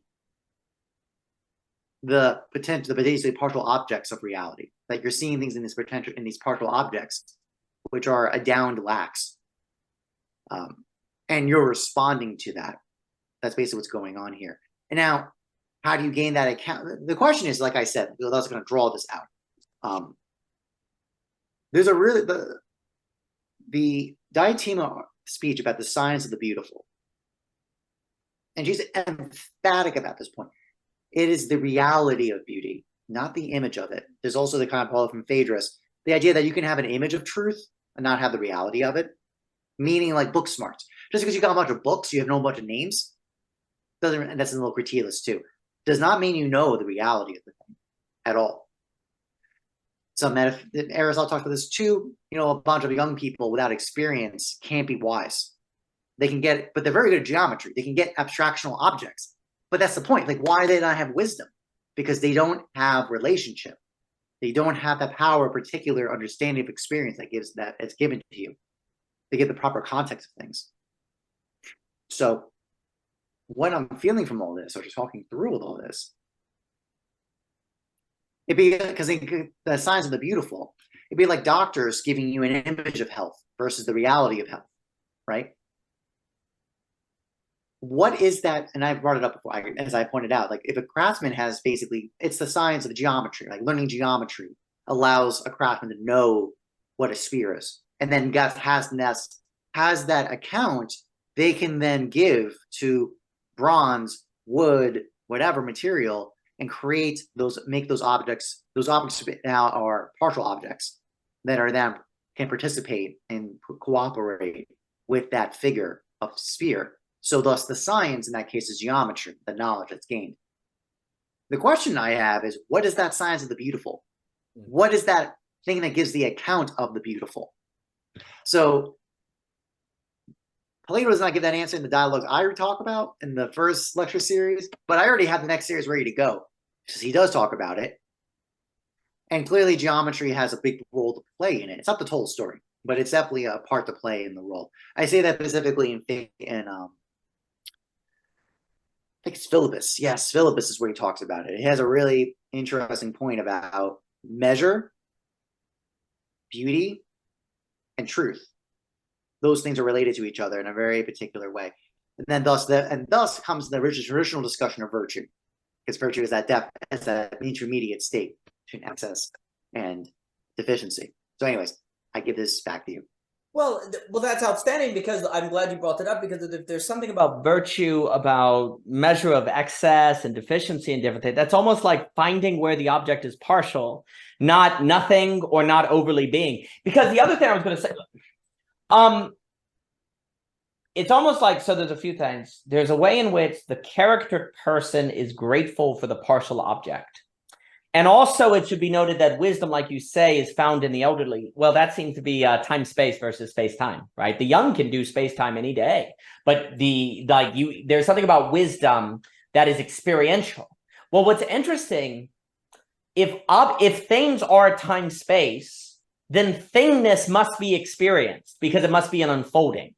Like the actual is an unfolding. So it's more like it has to be an experience. An experience is the only way that things are themselves, because an experience is a temporal category. It's a temporal term. So wisdom is a kind of awareness of the temporality, the unfolding of things. But what's interesting is it's as if wisdom is an awareness that particularities have an excess, they're partial, and their existence is an unfolding of that ever partiality, that ever excess, that is never complete. And wisdom is, how do we deliberate about things that are variant as such? How do we deliberate and make decisions about things where everything is an unfolding excess, and that we always have to be careful to treat it as finished? Because the moment we treat it as finished, we stop caring about it. And it's like wisdom seems to be something about the art of knowing things without killing your desire for them. Because desire is tied to the partial object. If it's still partial, you desire it. If it's lacking, you desire it. It's when it's full, you lose it, right? So there's something about wisdom that is the not solving of life, but how do we run the polis? How do we run our families? How do we run our lives? How do we relate to people to keep them as partial objects, precisely as a testament to the intimacy, precisely as a testament to the relation, which then, for them to be a partial object in the fitting way versus the more self-effacing, pathological, big other Lacanian way, it must be a relation of beauty. Beauty is the only way to relate to a partial object in a good way, right? Because there's all that idea about like, well, if wisdom's a bad thing, you're grateful for bad things. Well, then that's not good, right? It has to be grateful for good things. So there's something about, wisdom is about the art of treating things in a manner to keep you desiring them, that makes them partial objects in terms of beauty, not a big other. In terms of like a partial object as a big other means, oh, it is possible to get the fullness of it. And once I do, then I'll be happy, then I'll be taken care of. That's the big other, that's the pathology. But beauty is the awareness that it needs to stay partial. Like that's the thing. Like there's a wisdom in knowing that it needs to be partial, because if it is partial, that means it's particular. And if it's particular, that means it's a testament to its excess, to its fullness, to its time space, to its actuality, and wisdom is the art of maintaining it as such. And therefore, I was thinking about this. It's knowing how to relate to things so that you never turn them into points, but keep them as situations or keep them as relations. Like I was saying the other day, I wanted to say it at the net and I forgot on the friendship. It's like friendship doesn't have a point because it's a situation. Philosophy doesn't have a point because it's a situation. Beauty doesn't have a point because it's a situation. It's pointless because it's higher than points. Like something that has a point is by definition, like if you say, what's the point of this? Ring, reduce it, right? Like something, when beauty's like, when you say, what's the point of love? That sounds like awful. Like it's automatically like, so what's the point of your love for me? Well, I don't know now, go away. So it's like, it's about maintaining the situation. Like a relation is a situation. And philosophy is pointless in a sense because it's a situation. Beauty is pointless in a way because it's a situation. But you need points to get to it. That's the thing. Like beauty needs good and truth. You need the points, true points, to follow up to the situation. Like, you know how that book Flatlanders, you start one-dimensional and then you get the line, it's almost like you have to start in the points to get to the lines, to get to the planes, to get to the 3 dimensions. But beauty is trying to get to the place where there's no point because now you're in geometry. Now you're in a situation. Oh no, of course we're pointless. This is beauty. We don't have points, we're situations. And so it's like with human beings. But what that would mean then, if beauty is actuality and a kind of primary substance are pointless because they're situations. Secondary substances have points. Like the man is like a man has a point. It has a meaning. It has a definition because it is not definite. That's what's kind of funny. Like secondary substance has definitions where primary substance are definite because they don't have definition. They're in excess. They are their own thing. And so you have to move from the definitions of the true to the definitions of the good to get to the definiteness of beauty. Now, what's interesting here, and this is where because it's on the science of beauty and different things, and everyone should take your class to hear those lectures. But the other thing I'm thinking about a lot is falling in love. And, you know, that phrase is really difficult. Thomas Merton once said in one of his books, maybe Dancing on the Water, where he says the phrase falling in love is terrible. It sounds like you're drunk at a party and you fell in a swimming pool or something. But if we grant the phrase here, this sort of like you just find yourself in love, right? This seems to be something like what goes on in beauty. It seems to be what goes on when you gain the ability to turn a secondary substance into a primary substance. Because when you fall in love, it's no longer a woman, it's Michelle. There's like a movement that happens, and there's a mysterious moment that occurs. And I wonder, so this is very general. It seems like basically all human beings, regardless of their training, because of libido, sex drive, whatever, are able to fall in love. They don't have to do anything, it just kind of happens, right? But then it's almost like, in the same way I'm always thinking of the Dante model, where you have lower forms and then like later forms. It's almost like what you have to do in philosophy is learn how to fall in love differently, like with friends, with ideas, with the bronze. Like we as human beings do not naturally fall in love with the bronze like the craftsmen do, right? And it's likewise, it doesn't seem as if we naturally fall in love with beauty. It seems like it has to occur. But the act of the experience of beauty, where you just fall for it, seems very similar to this way that we fall in love with people in relationships. But then to stay in love, there's something else. And it's almost like those are the training wheels.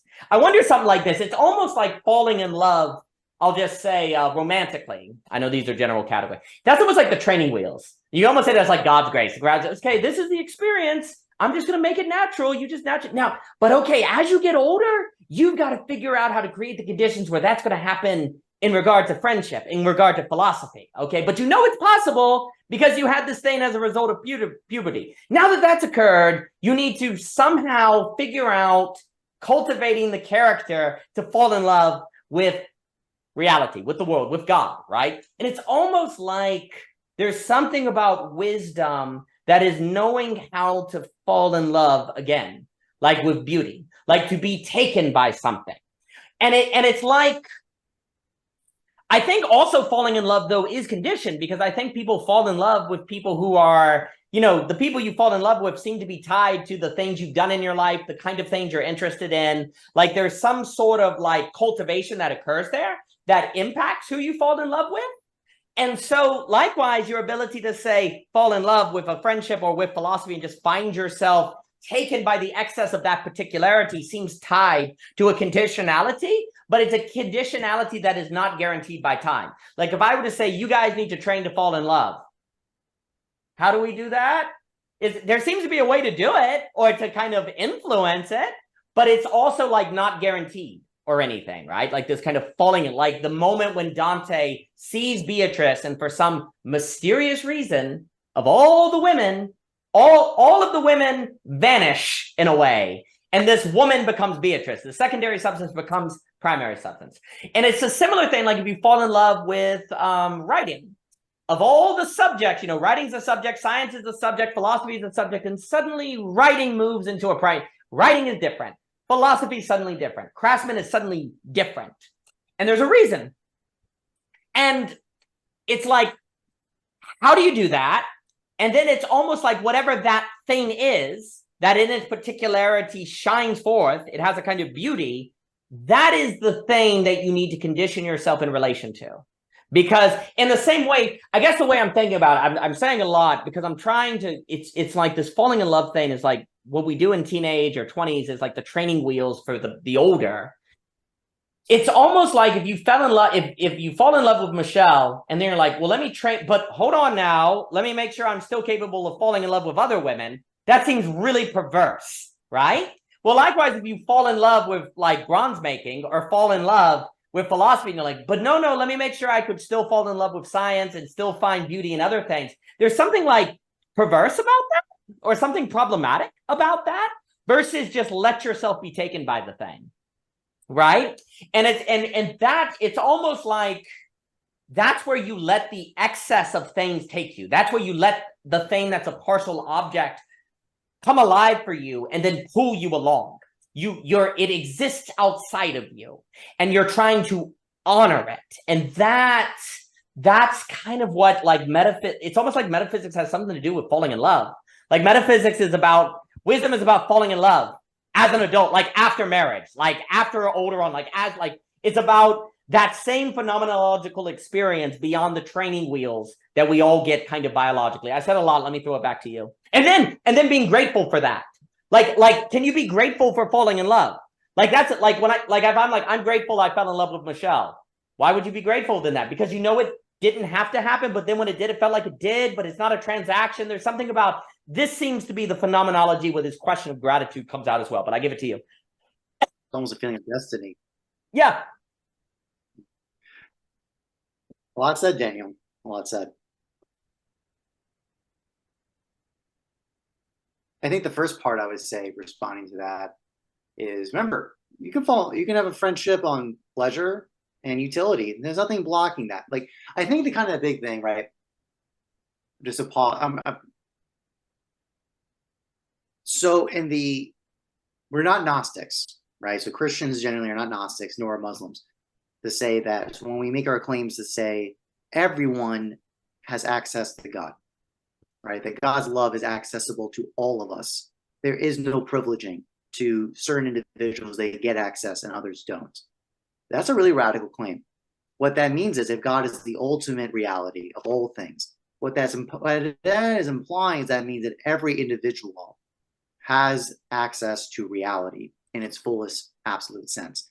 So, and any deficiency of that is a fault to us of original sin, whatever, take your pick of your accounting of why that is, but that's the draw it out. So thus your argument of, or point at, basically the kind of the force of basically erotic love, right, of that kind of reproductive material love of bodies and etc., things like that. And this is discussed in Symposium. Sure. This is the hierarchy, the ladder of love, right? There's different rings of it. And they get started at pure biology, like pure biological desire, right, of reproduction. Perfectly fine, perfectly good. But it's not the end of the discussion. It's only the beginning. That's generally the case, right? I think the kind of the big distinction is that anyone in terms of, especially those who have arguments of tradition and of people that do have hierarchy, this is a hierarchy of acts of relationship.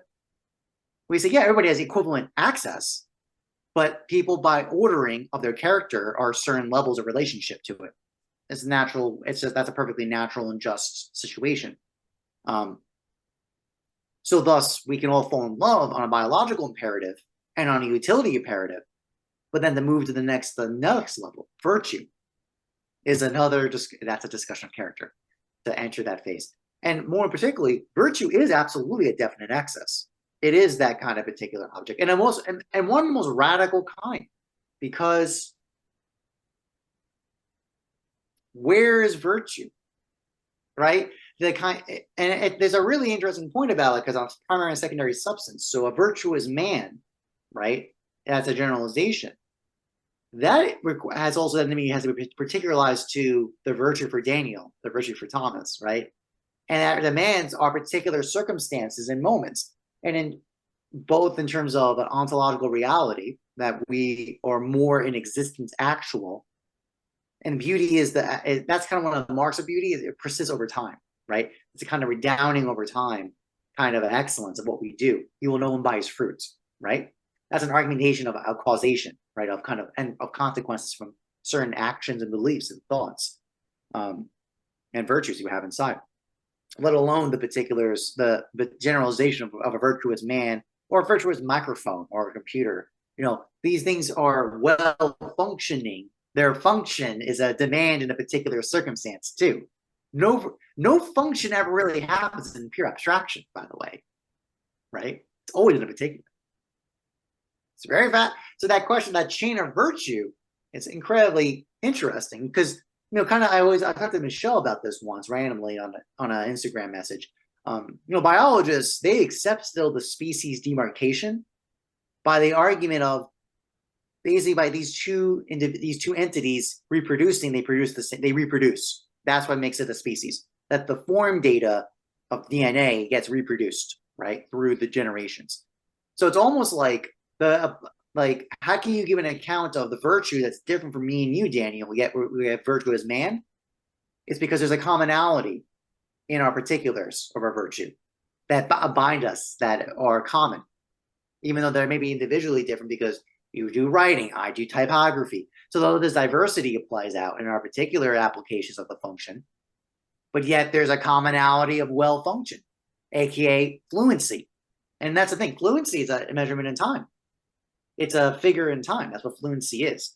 And it has a qualitative as well as a measurement size. So it also bridges that quantity-quality distinction or kind of problem a lot of times. So that's the first thing I drew out when you're talking about this nature of falling in love, right? It's the beginning of the conversation. It's not the conclusion. That's the kind of the key question about that. And this definition to definite, that's a beautiful demonstration, Daniel. It's very good. Because that is the problem. The problem is definitions don't apply to individuals. They apply to generals and species and differentias. But thus, that's why this virtue discussion was really important, right? Because virtue is that distinctional mark of the man, of who he is in his character. That's you, and also the virtue of a man needs to be measured in his character of his life. So this narrative, because it's demonstrating really interesting points about all that. Then the last note I have to say, by the way, you're making a very interesting argumentation for monogamy. I'm just saying, because the sense of like what you're doing here is you're making a challenge to say, because of the time-space demand of intimacy, it is actually impossible for me to be intimate with others. The demand of time to be with a certain individual, to have an intimate relationship with you as a definite object, not as a definite partial object, not as an abstractional object that is basically mercantile exchange that that's fungible, right, to be exchanged by different other entities. It demands a kind of particularity and a kind of cutting off, a decision, cutting off from other possibilities. It's really fascinating, right? Isn't this interesting? We're using this language of partial object, so that's kind of implying potentiality. Yet in other moments, we're also pointing out the kind of definite actuality of it at the same time. Very interesting kind of, but that's just really fascinating about this kind of a double move we're doing here, and we're talking about it. By the way, that last note, I think Daniel, you just did a great job closing back to my original thread about Aquinas, the debt of love and the debt of desserts by honor. Fascinating. because the idea of when we have a debt of love, we've been given this something that's excessive to us, and we feel we actually should not be in a rush to pay off debts of love. Aquinas says that you're actually wrong to try to pay back a debt of love. Thus, that original point about doing an act of charity for someone and not demanding repayment.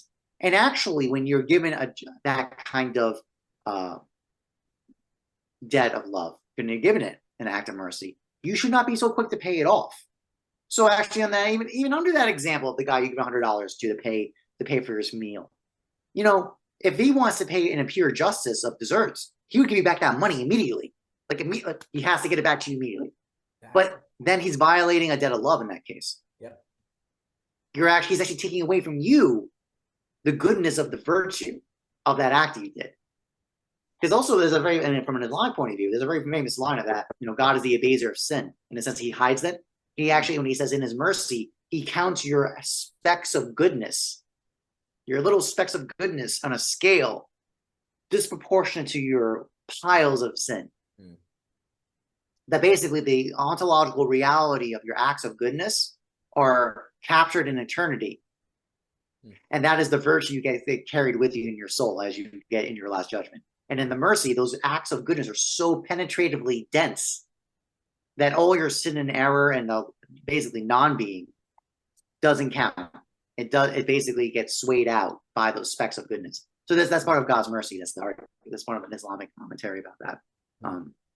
So I think you've done a great job, Daniel, of actually circling us back to our original discussion about gratitude and appreciation via this operation, this art of the partial object, the definite access, to gain access to reality through these interactions of definite access. Which, by the way, I'll close on this note.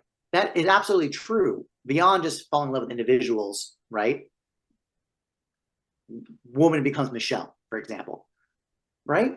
When you're in love with material, like you're an artist, you fall in love with wood. You both love wood in an abstraction, but you love this wood. Like you're interacting with this. A craft, a certain discipline. You love box. I love boxing. I love the activity and certain moments of it. I can actually tell it. Actually, I was boxing today. Though that was doing this new combo. And I did this awesome pivot to then that led to a moment enough. Like I just hit this perfect timing and balance where I did this pivot and then did a counter move on the heavy bag.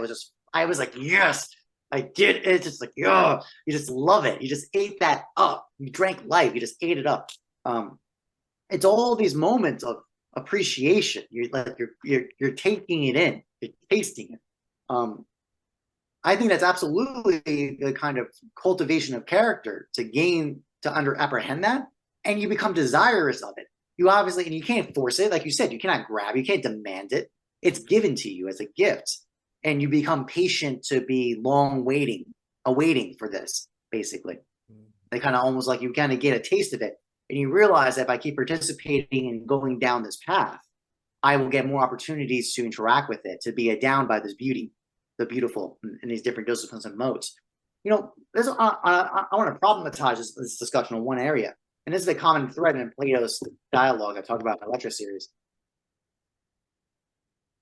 Are particular things good or beautiful because they have something added to them that is extrinsic to them, or is it in them? Meaning, the beauty of an individual woman is in the beauty of that woman, or is it this universal object called the beautiful that everything participates in? So basically, it's the good old-fashioned Aristotelian Platonic argument of universals. Where are they? Where are they in relationship to particulars? I think when I hinted at with virtue, with this discussion of how can it be a common virtue to me and you, even though our particularity expressions and articulations of it are different. I kind of give slightly an answer to, I feel like, or at least addressing to it. But I want to point that out. That's a serious kind of problem here, because you have to give an explanation about what is this beautiful. Because if we just say it's just this interaction of partial objects, or recognition of it, but yet it's different for every individual. So what's going on here? But I just want to problematize that little problem. But I think in general, I think we're doing an amazing job talking about this topic. It's a really fascinating thread point. That's also another thing too, right? Isn't it interesting? We have a conversation, you have no idea. You actually come up with a problem. You're like, I don't know how this is going to work. We got this issue. And then you work through, you're like, I think we kind of got something interesting. I didn't anticipate going in. And I'll give it back to you, Daniel. Absolutely. And I don't know where the time flies. And if my ridiculous work obligations didn't have me getting up so early, this just been fantastic. So I always appreciate speaking with you, Mr. Jockin. So a few things come to mind. First off, I think one, on the notion of monogamy, I think what's coming to mind is that we often think about love in terms of potential, like gaining potential versus observing in excess. And the problem is with something like polygamy or polyamory is you're thinking of love should realize all of its potential, where in monogamy, you're saying love should intimately observe and honor the excess of the particular person. So monogamy, and this may, I think part of the issue is that for too long, we have focused on potential and not excess because they're not necessarily the same thing. That seems to be part of it, where very often the problem is we tend to be grateful for gaining potential versus grateful for observing excess. And it seems to be that in particularity, a thing gains excess, where in abstraction, it gains potential. Like when I have the category of man, I could potentially put Jockin, Daniel, whoever, right? But in Daniel, I lose potential because I'm stuck in Daniel, but gain the excess of the partial object that is the person, right? So it's almost like the movement from the abstract potential to particular excess is very important. And there seems to be the problem is we too often perhaps seek in the modern world, or maybe the problem is we're grateful for gaining potential, which then sets us up to never commit to a particular, and then we never get the joy of observing excess. And that seems to be what you could say metaphysics and all these different things are training us for, because the thing, like you were saying, like with biology, and it's definitely the symposium with pure biology. The other thing in Lacan, it's the movement. How do you move from desire to drive? Desire, partial object, but how do you move to a drive? Like when you love the person, like you don't, like you're now driven. You're driven by beauty. You don't merely desire beauty. You're driven by beauty. So in the movement of the basic love to a higher love is kind of a movement from desire to drive, extrinsic motivation. Intrinsic motivation I'll talk about. It's a movement from biological love to some sort of like deeper love of beauty. It's almost like it's a movement from love of potential. Oh, I could, be with this person, sleep with it, to a love of excess. This is Michelle. So like there's something about movement from lower love, that's love of potential, to a love of excess. But when you're younger, the experience of the love of potential that's in the base biological is a phenomenology, that shows you have the conditions of possibility to be capable of this experience that then you could possibly cultivate at higher forms of love if you could so condition yourself according to virtue. So you were saying too that the categories of genus and what it's like, well, they reproduce, right? Like there's the reproduction that then verifies the categories.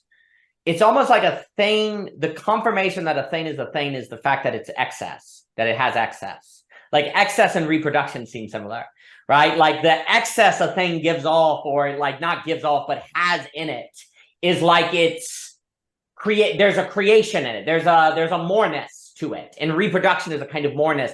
And a thing is in the same way that a category in biology is confirmed by reproduction. It's as if a thing is confirmed that it's actually actual and actually a thing because there's an excess, not because there's a potential, but because there's an excess. And too long, we've defined actuality as realized potential, when that's just a frickin' abstraction. Like potential is a realized abstraction.